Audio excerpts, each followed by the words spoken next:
मेरा नाम चंद्रकांत अग्रवाल है, president thalassemia sickle cell society Hyderabad.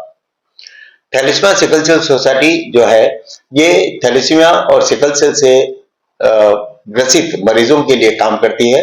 ये विश्व की सबसे बड़ी सोसाइटी है, जिसमें 4,700 बच्चे रजिस्टर्ड है। यहाँ पर रोजाना मेरे को 100 यूनिट ऑफ ब्लड की जरूरत पड़ती है। जो पेशेंट्स हमारे हर 15 दिन में, 20 दिन में रिपीटेड ब्लड ट्रांसफ्यूजन के लिए आते हैं, उनको जीवन भर ब्लड देना पड़ता है। ये ब्लड हम अलग अलग कैंप्स लगाते हैं, जिसके अंदर हमारे ब्लड डोनेशन कैंप ऑर्गेनाइजर्स जो होते हैं, वो हमको इनवाइट करते हैं कि कैंप लगाओ, और हम उस जगह पे जाके हमारा कैंप लगाते हैं। करीब करीब हमारे पास 2500 यूनिट ब्लड की हर महीने जरूरत रहती है, जो हमारे डोनर्स के ऑर्गेनाइजर्स उसको पूरी करते हैं। ये एक ऐसी सोसाइटी है जहां पर इन मरीजों का इलाज पूरी तरह फ्री में किया जाता है। यहाँ पर मरीजों से कुछ भी लिया नहीं जाता। शुरू में जैसे मरीज आते हैं तो कंसल्टेशन होता है, उनकी काउंसलिंग होती है, उनका ब्लड दिया जाता है, ब्लड ट्रांसफ्यूजन होता है, दवाएं दी जाती है, महंगी से महंगी दवाएं दी जाती है, फिर उनका टेस्ट होता है, इन्वेस्टिगेशन होता है, HLA टाइपिंग होती है। अगर लोग फिट है तो उनका बोन मैरो ट्रांसप्लांट के लिए भी भेजा जाता है।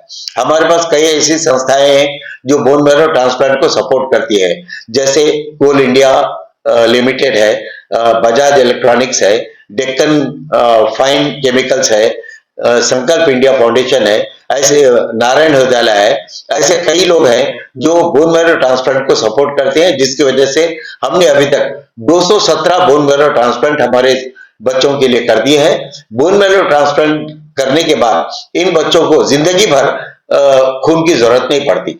दूसरा, क्योंकि थैलेसीमिया एक जेनेटिक ब्लड डिसऑर्डर है, जिसको आसानी से रोका जा सकता है, तो उसके ऊपर भी ये सोसाइटी बहुत ही जबरदस्त काम कर रही है। हम महबूब नगर कलेक्टर के साथ में 3 साल पहले मिलकर ये प्रोजेक्ट चालू करे थे, और वहां के ASHA workers, anganwadi workers, PSC doctor से मिलकर एक एक गांव में, एक एक कस्बे में, एक एक प्रेग्नेंट लेडी को फर्स्ट ट्राइमेस्टर ऑफ प्रेगनेंसी के अंदर हम मिलकर तो उनका ब्लड सैंपल लेते हैं, HbA2 टेस्ट करते हैं। अगर वो लेडी कैरियर नहीं है तो उनको कंटिन्यू करने के लिए बोलते हैं प्रेगनेंसी। अगर वो कैरियर है तो उनके हस्बैंड को टेस्ट किया जाता है। अगर वो कैरियर नहीं है तो भी कोई डाउट नहीं है। दोनों हस्बैंड वाइफ अगर कैरियर होते हैं तो हम उनको यहाँ हॉस्पिटल में लेके आते हैं, उनको ये समझाते हैं, काउंसलिंग होती है कि यहाँ पर आने वाले जितने भी बच्चे जो पेरेंट्स लेटे हुए, उनको कभी पता नहीं था कि थैलेसीमिया क्या होता है। इसीलिए आपको भी बताना जरूरी है कि आपके गर्भ में जो बच्चा है, पूरी संभावना है कि ये थैलेसीमिया मेजर हो। इसीलिए आपको हम ये प्रीनेटल डायग्नोसिस करके टेस्ट होता है, वो प्रिस्क्राइब करते हैं। अगर उसमें बच्चा नॉर्मल है तो आप कंटिन्यू कीजिए। अगर बच्चे थैलेसीमिया मेजर है तो आपको MTP मतलब एबॉर्शन की सलाह देते हैं, जिसको बड़ी मुश्किल से वो लोग नहीं मानते, लेकिन उनको जब समझाया जाता है कि ऐसे बच्चे को जीवन भर आप थैलेसीमिया के साथ रहने की जगह एक और नया चांस ले लो, जो आपको नॉर्मल बच्चा पैदा हो सकता है। इसी कड़ी में इंटरनेशनल फेडरेशन ऑफ थैलेसीमिया, उनके द्वारा पूरे विश्व में 8 मई वाले दिन, वर्ल्ड थैलेसीमिया डे के दिन, रेड द सिटी अभियान चलाया जाता है। हम भी ये प्रयास करते हैं कि अपने हेल्थ मिनिस्टर दामोदर राज नरसिम्हा साहब से हमने मुलाकात की थी। उन्होंने आश्वासन दिया कि अपने पास जैसा बुद्धा स्टैचू है और चार मीनार है और सेक्रेटेरिएट है, ऐसी मेन बिल्डिंग्स को हम रेड करने का प्रयास करेंगे। और उन्होंने ये भी वायदा किया कि नेकलेस रोड के ऊपर 6 बजे हमारे जो रन होने वाली है, उसके अंदर वो शिद्दत करेंगे और फ्लैग ऑफ करेंगे। और साथ में नागेंद्र साहब भी उसमें आने की हमको बोले हैं, वो भी आ रहे हैं। और कई लोग, कई MLA, कई बड़े पॉलिटिशियंस और हमारे पेशेंट ऑफिसर्स वगैरह भी इसमें शिरकत करेंगे। तो मेरी अभी भी सभी लोगों से ये विनती है कि अधिक से अधिक संख्या में आकर इस प्रोग्राम को सफल बनाएं।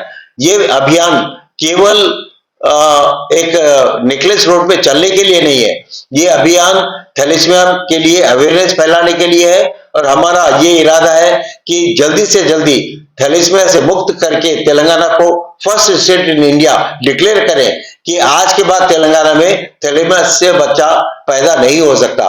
और यही अभियान हम भारत में भी चलाएंगे। 2035 तक हमारा इरादा है कि 2035 तक भारत को थैलेसीमिया मुक्त कर देंगे।